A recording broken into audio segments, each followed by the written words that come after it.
When I was younger, I used to dream of a place by the sea. Not just any sea, but a coast lined with lavender fields, where the breeze smelled of calm and the sun set as if it were falling slowly into a dream. Years passed. Cities were built around me. Days became schedules, and nights ... they became restless. I never stopped thinking about that coast. Then, one day, I received a letter handwritten, scented faintly of dried flowers, sealed with wax, and addressed in swirling calligraphy. It said, "To the wanderer who longs for stillness, if your feet are weary and your spirit seeks quiet, come find us where lavender meets the sea. You won't need a map. Just close your eyes and follow the hush of the wind." There was no name, no sender, but something in me knew it was time. That evening, I left everything behind.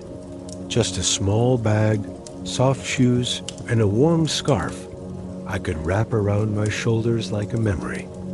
I didn't tell anyone, not because I couldn't, but because I didn't need to. As I boarded the silent night train from the old station, I remember watching the city lights slowly blur into countryside shadows. The window fogged with the rhythm of the train, and I let my head rest gently against it. Outside, rolling hills faded into grays and blues. Mist curled over the ground like sleepy fingers. I wrapped myself tighter in my scarf and closed my eyes. The letter said I'd know when I arrived. I didn't sleep on the train, but I didn't need to. There was something dreamlike in the silence, in the hush of metal on track, in the lanterns that blinked on one by one inside the cabin. At some point, the train slowed. I didn't check the name of the station. I just stood up, stepped down, and found myself on a path bordered with silver grass and wild violets. A small wooden sign swayed in the breeze. Lavender Coast, 3 kilometers. So I walked. The earth was soft beneath my steps, as if the land had not been walked on in years. The sky above was slowly waking into dawn clouds blush pink and tender, like petals not yet opened. Birdsong arrived in faint notes, first one, then two, then a quiet chorus of waking wings. The air was so still, I could hear my own breath slow and steady. Soon, the lavender fields began to appear, first a few plants, then a sea of violet mist. Their scent rose with the breeze, warm and dusky. It was the scent of comfort, of sleep, of time stretching its limbs after a long nap. Somewhere near the edge of the fields, I found a cottage.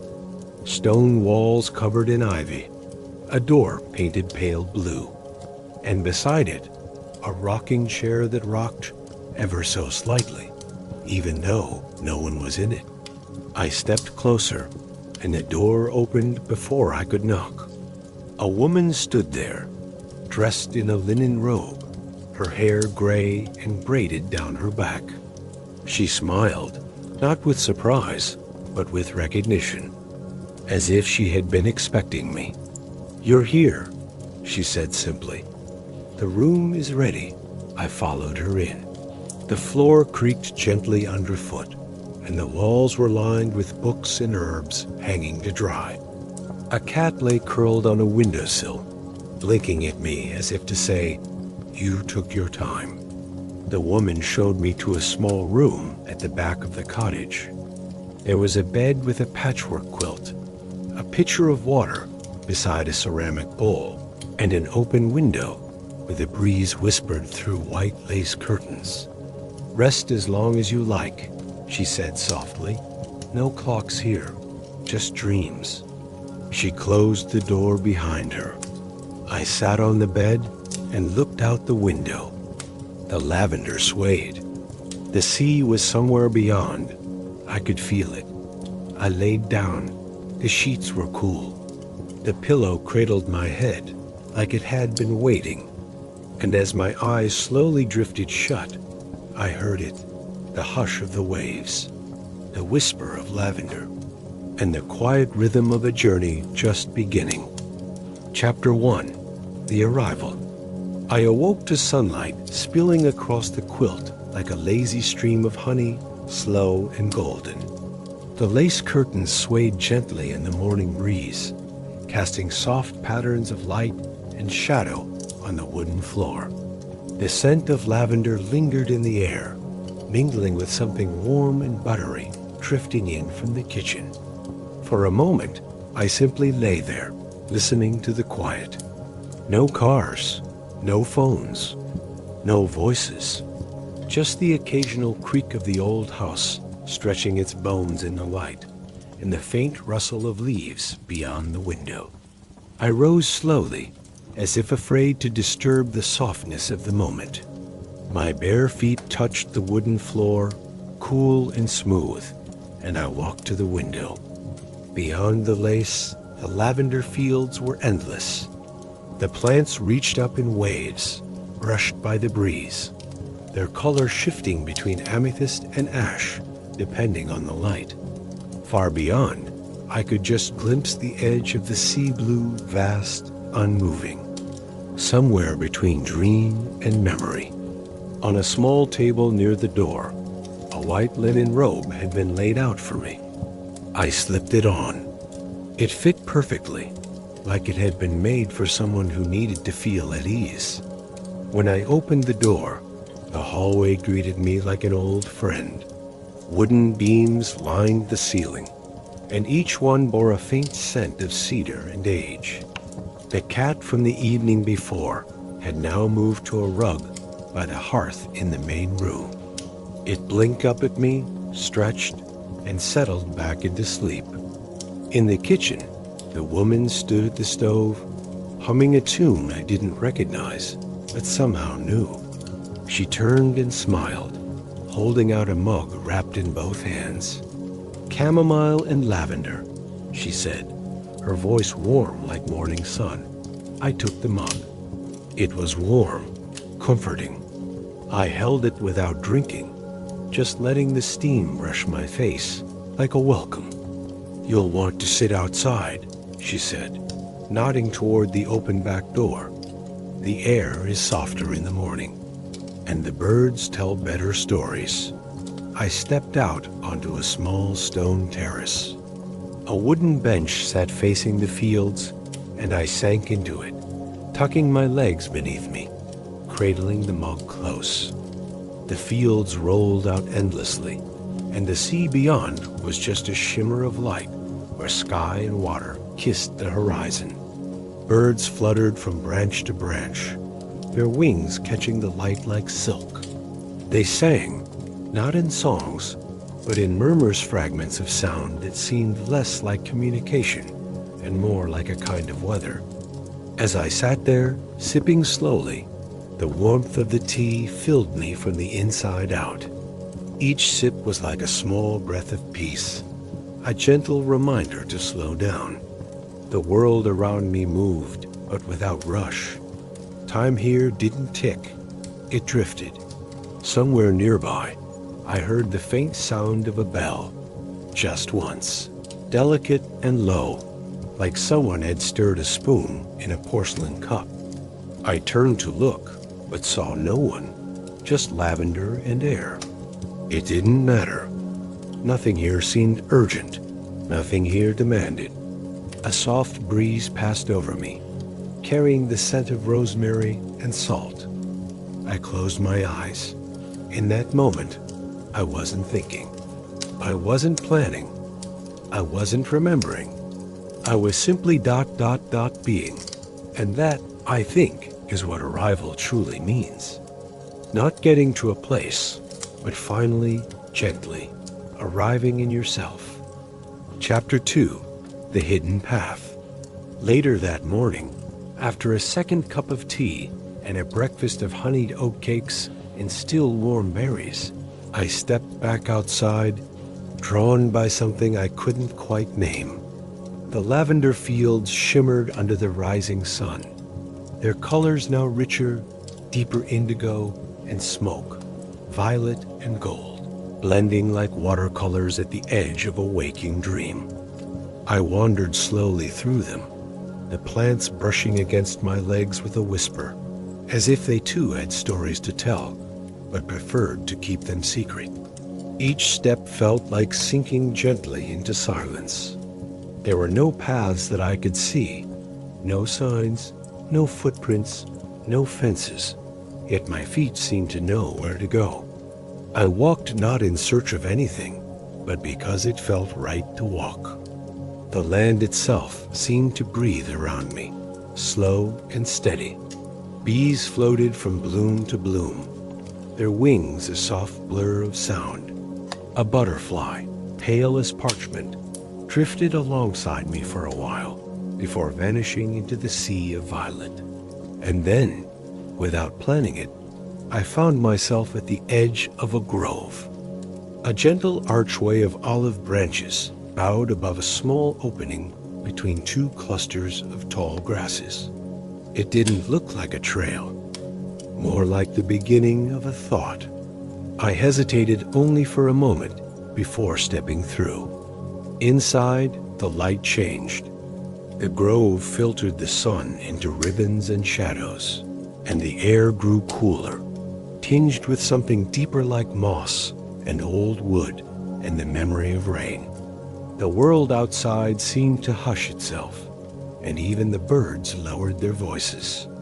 The path curved gently, impossibly, as if bending around an idea rather than geography. And as I walked, I noticed the trees were not just trees. Some had bark like silver thread. Others leaned toward one another in gentle arcs, their branches touching like old friends exchanging secrets. I passed a cluster of ferns that glowed faintly, almost imperceptibly, with a bluish hue. I didn't question it. Here, things didn't seem to need explaining. They just were. At one point, I paused beside a small pool. The water was still, perfectly round, reflecting the sky in a way that made it seem deeper than the earth itself. I leaned down and dipped my fingers in. The water was neither cold nor warm, just right. A breeze passed overhead, rustling the canopy like a lullaby, and I sat by the pool, simply watching the ripples fade. In the distance, I heard the faint sound of chimes again, softer than before. They rang not in a pattern, but in a kind of rhythm that felt familiar, like a memory, half remembered just before sleep. As I continued down the path, the lavender gave way to wild thyme and mint, their scents mingling in the air. Each breath I took felt cleansing, like the air itself was washing gently through me. I began to feel lighter, not just physically, but inside, as though thoughts and worries I hadn't realized I was carrying were slowly loosening, falling away like leaves in autumn. Eventually, the path opened into a clearing. At the center stood an old wooden bench, weathered and smooth, facing a view that stole my breath without asking for it. From that spot, the entire coastline stretched below, fields fading into cliffs, cliffs melting into the sea, the horizon melting into sky. And the sea, it didn't move the way I remembered seas moving.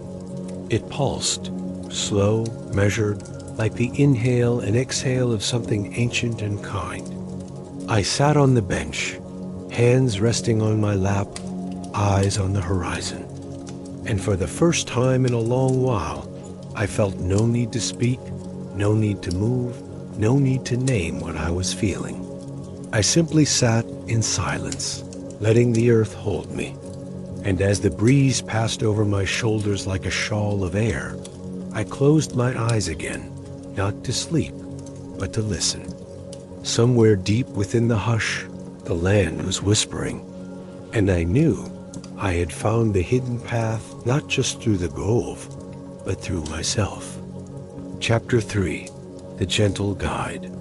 The clearing remained quiet for a long while, or perhaps it was I who had become so still that time itself had softened around me. Eventually, I opened my eyes to find the light had shifted. The sun, once high and golden, now hovered in the western sky, bathing everything in a warmer hue, as if dipping the world in honey and rosewater.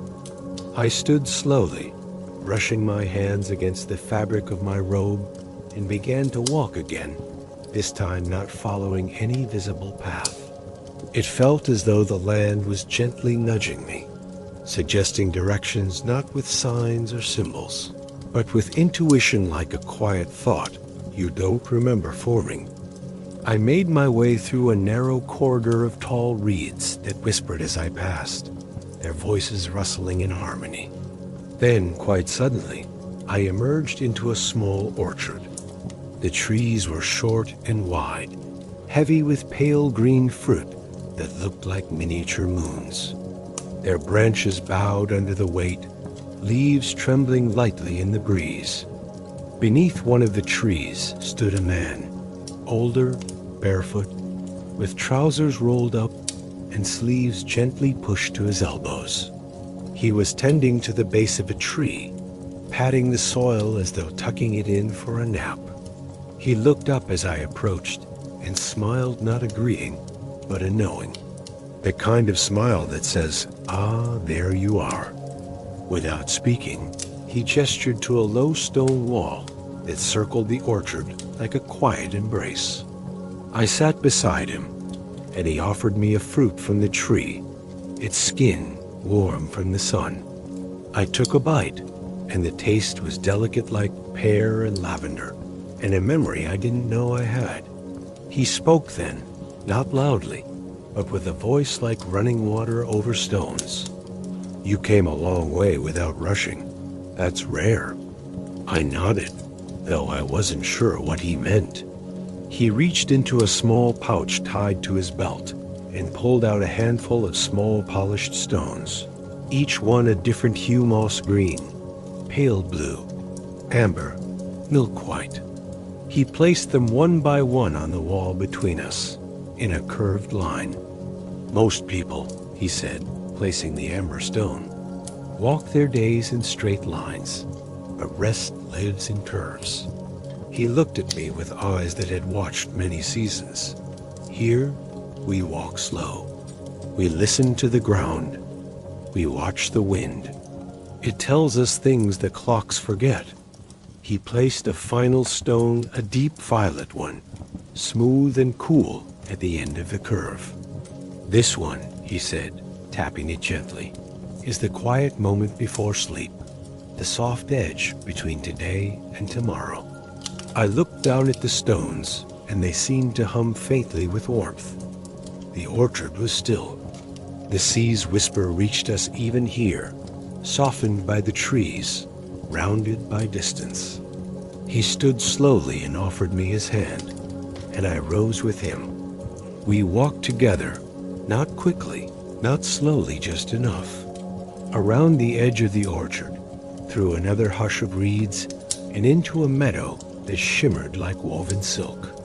He showed me how the wild grasses bent to the rhythm of the air, how the petals of a flower closed gently when touched by shade. We didn't speak much after that. It wasn't necessary. His presence was a guide not of instructions, but of example. Calm and steady, present without insistence. When we reached a small hill overlooking the lavender fields once more, he stopped and looked out. "When you dream tonight," he said, "don't try to shape it. Let it shape you." He smiled again, soft and knowing, and began walking back the way we had come. I stood there for a long time, watching the horizon stretch and curve, watching the shadows grow long and silvery. In the silence he left behind, I felt the quiet deepen, not an emptiness, but a fullness without noise. I looked down at my hand, where I realized he had slipped the violet stone before parting.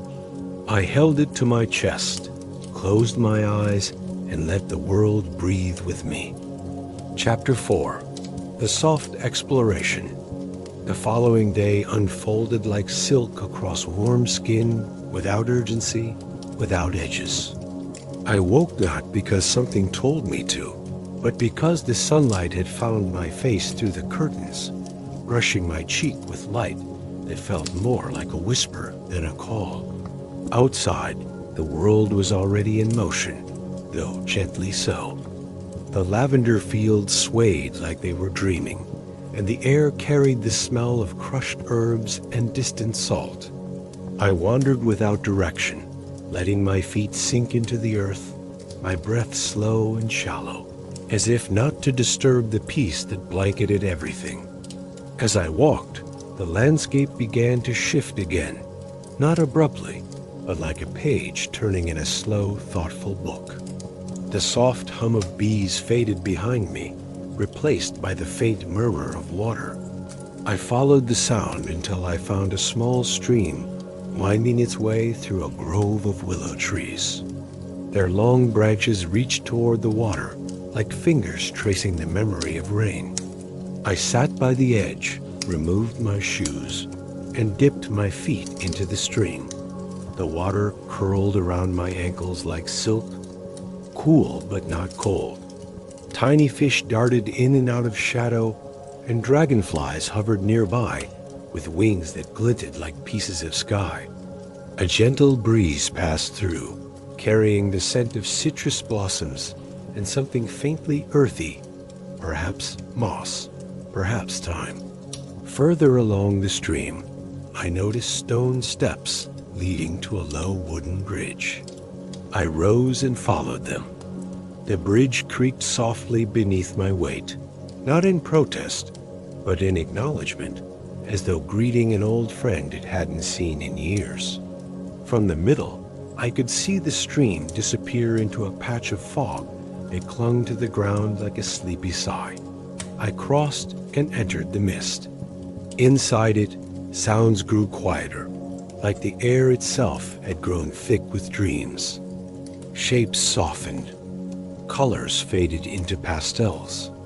I walked carefully, trusting that the land would guide me, and soon the fog began to lift, revealing a garden unlike any I had seen before.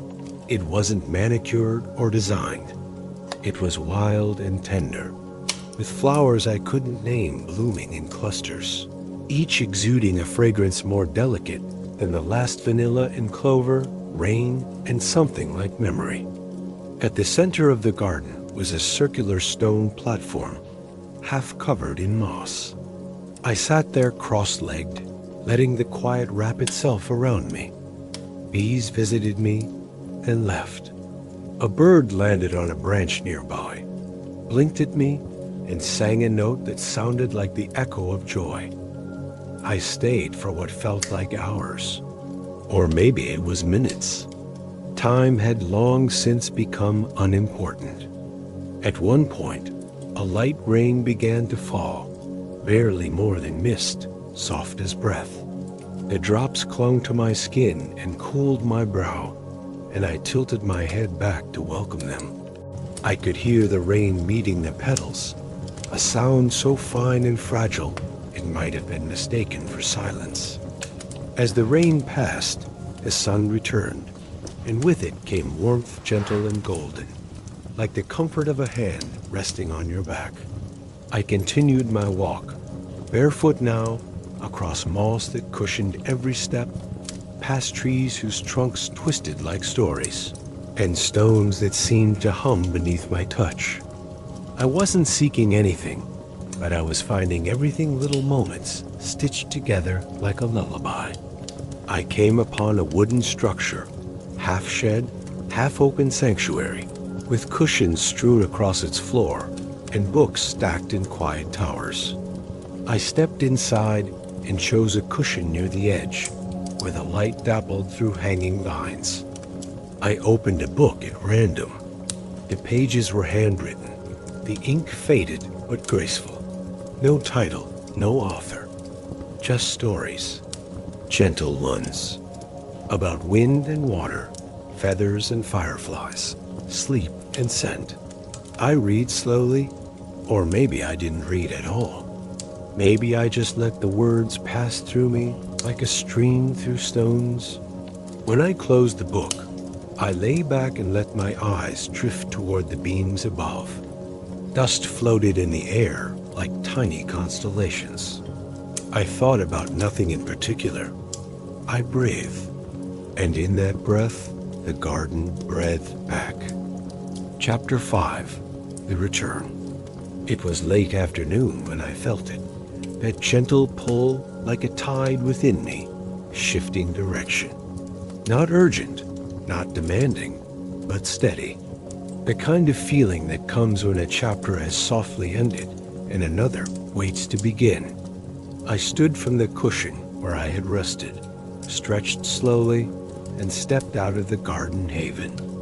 The light had turned amber now, painting everything with the warmth of farewell. Shadows grew longer, and the breeze carried with it the scent of wood smoke and cloves. As I retraced my steps, the world around me welcomed me back. The stones beneath my feet hummed with quiet recognition. The trees bowed slightly, as if acknowledging my passage. Even the stream murmured differently, now not as a song of invitation, but of gentle return. I crossed the wooden bridge again, this time with bare feet, the planks warm from the sun. Each creak felt familiar, like the sound of an old home settling into itself.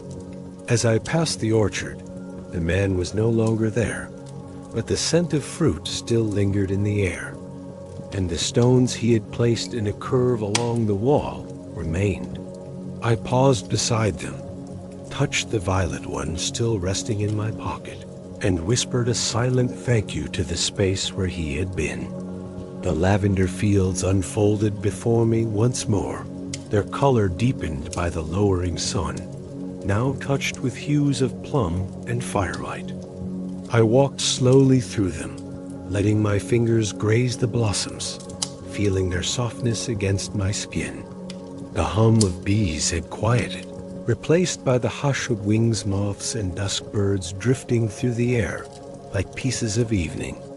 By the time I reached the cottage, the sky was painted in layers dusty rose, burnt gold, and that deep velvety blue that announces night without words.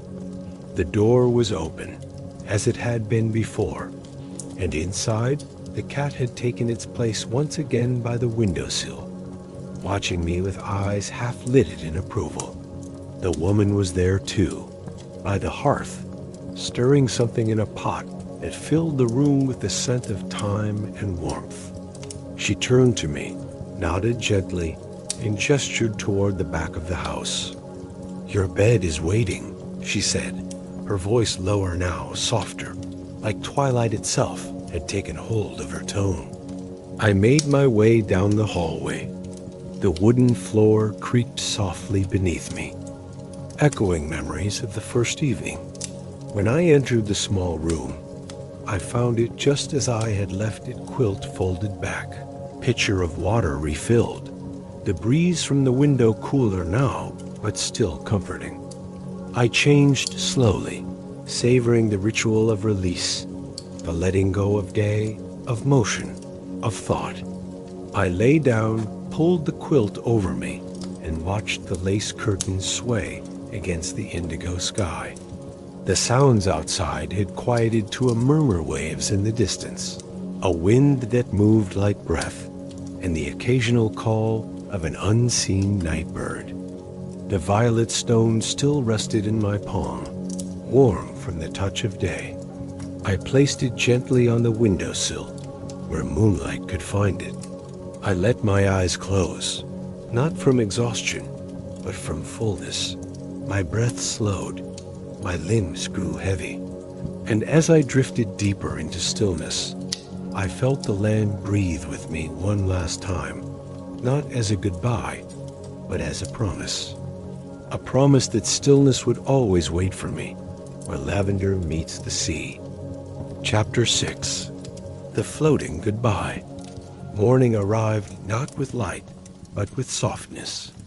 I didn't open my eyes because something called me to wake, but because rest had completed its quiet work.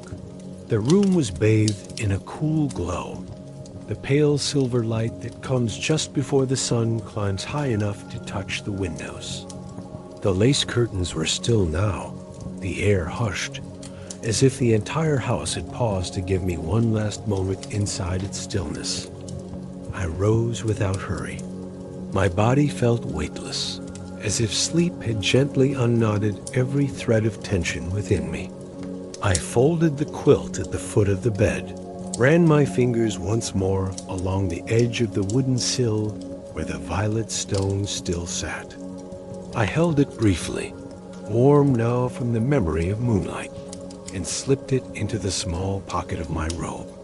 The hallway welcomed me back with the scent of rosemary and something sweet, perhaps baked figs, perhaps cinnamon. The cat was gone from the windowsill, but left a faint curl of fur in its place. The hearth still glowed, its embers breathing slowly like the heart of the house. The woman stood by the back door, facing the fields. She turned as I approached and held out a small parcel wrapped in linen and tied with twine. "For your journey," she said, her voice even gentler than before. I took it with both hands, bowing slightly, the way the wind bows to the trees. We didn't speak of leaving. Here, nothing was ever really left behind. I stepped outside, and the lavender field stretched before me once again familiar now, like a friend waiting at the station. The air was cooler than the day before, tinged with dew, and every blade of grass seemed to shimmer with farewell. I walked slowly, retracing steps I never fully remembered taking, feeling the weight of peace in my bones. As I reached the rise that overlooked the sea, I paused. The view was unchanged, vast, endless, serene, but now it felt different, not because it had shifted, but because I had. I sat once more on the old wooden bench, the wood still marked by the curve of the gentle guide's presence. The sky above was streaked with delicate clouds that floated like loose threads on an invisible loom. I unwrapped the parcel in my lap. Inside was a piece of soft bread, a small jar of golden preserves, and a folded note, handwritten in the same careful script as the letter that first brought me here. It read, "You found what was always within you. Come back whenever your breath feels too loud. We will still be here, humming softly beneath the lavender." I smiled without meaning to. The wind passed over the hills, rustling the fields, carrying with it the sounds of waking birds and distant waves. Somewhere far behind me, the cottage and its quiet voices faded gently into memory. I stood, closed my eyes, and let the sea speak to me in rhythm. With each breath, the world grew softer, with each step lighter. And as I walked once more toward the path that led beyond the fields, I felt my thoughts drift, my body slow, my spirit loosen like petals in the wind. I did not look back. There was no need. The stillness had come with me. And even as the landscape faded, as morning grew louder in the distance, a part of me remained walking slowly, forever, where lavender meets the sea,